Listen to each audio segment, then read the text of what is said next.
পাঁচ ওয়াক্ত নামাজের জন্য মুয়াজ্জিন আপনাকে ডাকে, কিন্তু ভোর রাতে দোয়া কবুলের জন্য স্বয়ং আল্লাহ আপনাকে ডাকে।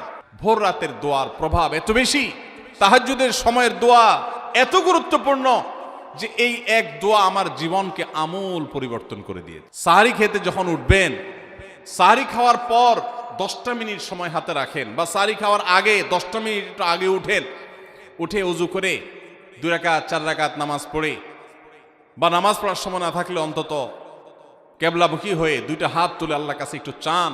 নবীজি সাল্লাল্লাহু আলাইহি সাল্লাম বলেছেন, রাতের শেষ প্রহর যখন হয়, দুনিয়ার আসমানে নেমে এসে আল্লাহ বান্দাদেরকে ডেকে ডেকে তাদের প্রত্যেকটা চাওয়া পূরণ করে দেন।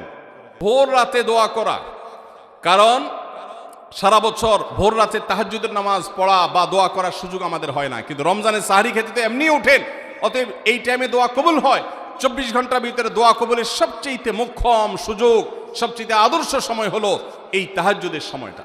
ভাইরা আমার, ঢাকার একটি বড় কোম্পানি, বাংলাদেশের সবচেয়ে বড় শিল্প প্রতিষ্ঠান বললে ভুল হয়তো হবে না, অন্তত এটুকু বলা যায় যে প্রথম 3-4টি বড় প্রতিষ্ঠানের একটি।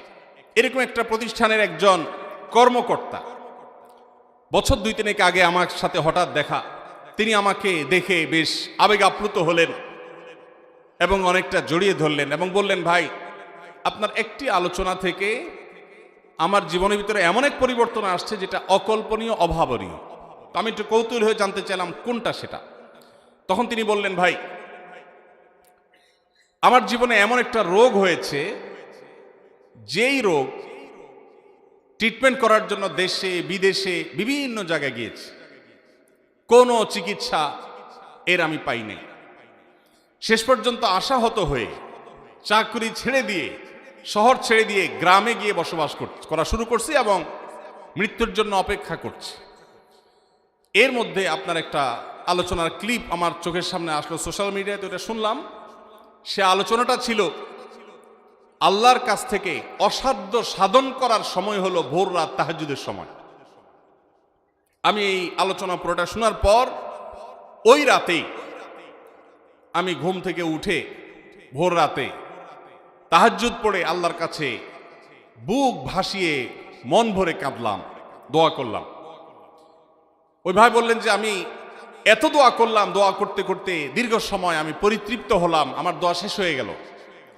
এরপর দোয়া করে শেষ করার পর ফজর নামাজের সময় হয়ে গেছে, আমার ফিল হলো, অনুভব হলো যে আমার শরীরে আর কোনো রোগবালাই এখন মনে হয় নাই।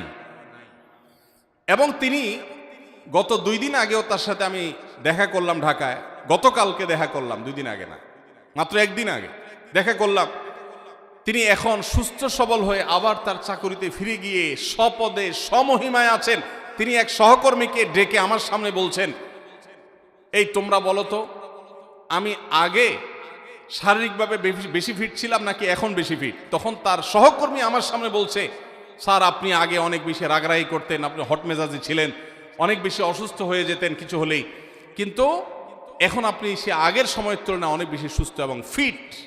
তিনি বললেন, ভাই, ভোর রাতের দোয়ার প্রভাব এত বেশি, তাহাজ্জুদের সময়ের দোয়া এত গুরুত্বপূর্ণ যে এই এক দোয়া আমার জীবনকে আমূল পরিবর্তন করে দিয়েছে।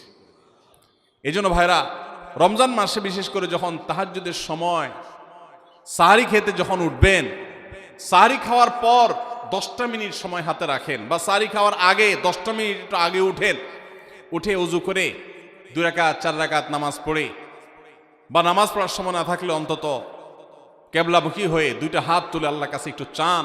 নবীজি সাল্লাল্লাহু আলাইহি সাল্লাম বলেছেন, রাতের শেষ প্রহর যখন হয়, দুনিয়ার আসমানে নেমে এসে আল্লাহ বান্দাদেরকে ডেকে ডেকে তাদের প্রত্যেকটা চাওয়া পূরণ করে দেন। এই জন্য ভাইরা, রমজান মাসে সাহারির সময় দোয়া কবুল হয়। রমজান উপলক্ষে বিশেষ করে এই আমলটা, সাহারির সময় আমলটা, আমরা দোয়া করার আমলটা করতে পারি। তাহাজ্জুদের নামাজ এবং ভোর রাতের দোয়া, এটা অন্য সময় করা যায়, কিন্তু রমজানের সুযোগটা বেশি আসে, সেজন্য এটাকে রমজানের স্পেশাল আমল হিসেবে আমরা উল্লেখ করলাম। আল্লাহ আমাদেরকে সবাইকে তৌফিক দান করুন।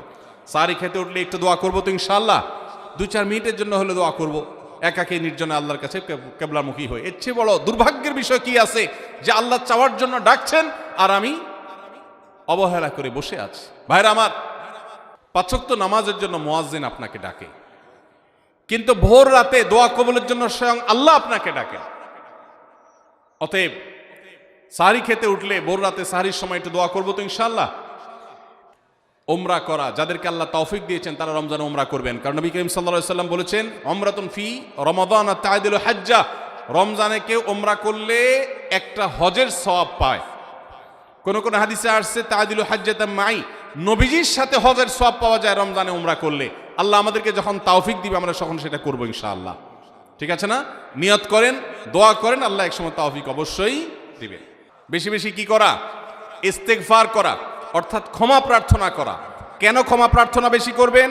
কারণ নবী করিম সাল্লাল্লাহু আলাইহি সাল্লাম বলেছেন ওয়ালিল্লাহি উতাকাউ মিনান নার ওয়া যালিকা ফি কুল্লি লাইলা, রমজানের প্রত্যেক রাতে আল্লাহ তাআলা বহু মানুষকে জাহান্নাম থেকে মুক্ত ঘোষণা করেন। ভাইরা আমার, আমাদের পাপাচারের কারণে জাহান্নামীদের তালিকা নাম উঠে থাকলেও রমজানে আল্লাহ বহু মানুষকে ঠিক দেন যে এই লোককে জান্নাতি ঘোষণা করা হলো, জাহান্নাম থেকে মুক্ত ঘোষণা করা হলো। এই জন্য এই মাসে আল্লাহর কাছে বেশি বেশি মাফ চাইতে হয়, ইস্তেগফার করতে হয়, চোখের পানি ফেলে দোয়া করতে হয় যে আল্লাহ আপনি মাগফিরাত নসিব করেন। এটা হলো 15 নম্বর আমল।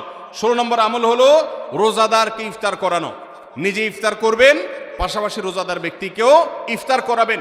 নবী সাল্লাল্লাহু আলাইহি সাল্লাম বলেছেন যদি কোনো ব্যক্তি কোনো রোজাদারকে ইফতার করায় তাহলে যেই ব্যক্তি তাকে ইফতার করানেন তার রোজার সওয়াব তো সে পাবেই, আপনি ইফতার করায়া সমপরিমাণ সওয়াব লাভ করবেন ইনশাআল্লাহ। অতএব মসজিদে ইফতার দেওয়ার ব্যবস্থা করা যেতে পারে, রাস্তাঘাটে, বিশেষ করে পাবলিক পরিবহনে, এমনকি প্রাইভেট গাড়িতেও সন্ধ্যার সময় ইফতারের সময় অনেক সময় খাবার থাকে না, তখন আপনি রাস্তায় দাঁড়িয়ে যদি সামান্য একটু খেজুর, সামান্য একটু পানি বিতরণ করতে পারেন তাহলে সওয়াবটা পাওয়া যেতে পারে। আপনার বাসায় আশেপাশে অনেক অভাবী মানুষ আছে, তাদের বাসায় আপনি ইফতার পৌঁছে দিতে পারেন, এর মাধ্যমে রোজাদারকে ইফতার করানোর সওয়াব পেতে পারেন। 17 নম্বর আমল হলো বেশি বেশি কোরআনে কারীমের তেলাওয়াত করা। কোরআনে কারীমের তেলাওয়াত রমজান মাসে বেশি বেশি করব। কেন? কারণ হলো এই মাসটাই হলো কোরআন নাজিলের মাস। আল্লাহ তাআলা রমজান মাসে কোরআন নাজিল করেছেন। আল্লাহ বলেছেন শাহরু রমাদান আল্লাযী উনজিলা ফীহিল কুরআন হুদাল লিন-নাস ওয়া বায়িনাতিন মিনাল হুদা ওয়াল ফুরকান, রমজান মাস এমন মাস যে মাসে আল্লাহ তাআলা কোরআন নাজিল করেছেন। এই জন্য এই মাসে বেশি বেশি রোজ কোরআন তেলাওয়াত করতে হবে। নবী করিম সাল্লাল্লাহু আলাইহি সাল্লাম বেশি বেশি রমজান মাসে কোরআন তেলাওয়াত করতেন। আমাদের পূর্বসূরি সালাফগণ কেউ কেউ রমজান মাসে অন্য সব আমল কমিয়ে দিয়ে কোরআন তেলাওয়াতটা সবচেয়ে বেশি করতেন। এই জন্য দিনে এবং রাতে বেশি বেশি করে কোরআন শুদ্ধতার সাথে, সৌন্দর্যের সাথে তেলাওয়াত করব, অর্থ সহকারে বুঝে পড়ার চেষ্টাও পাশাপাশি করব ইনশাআল্লাহ।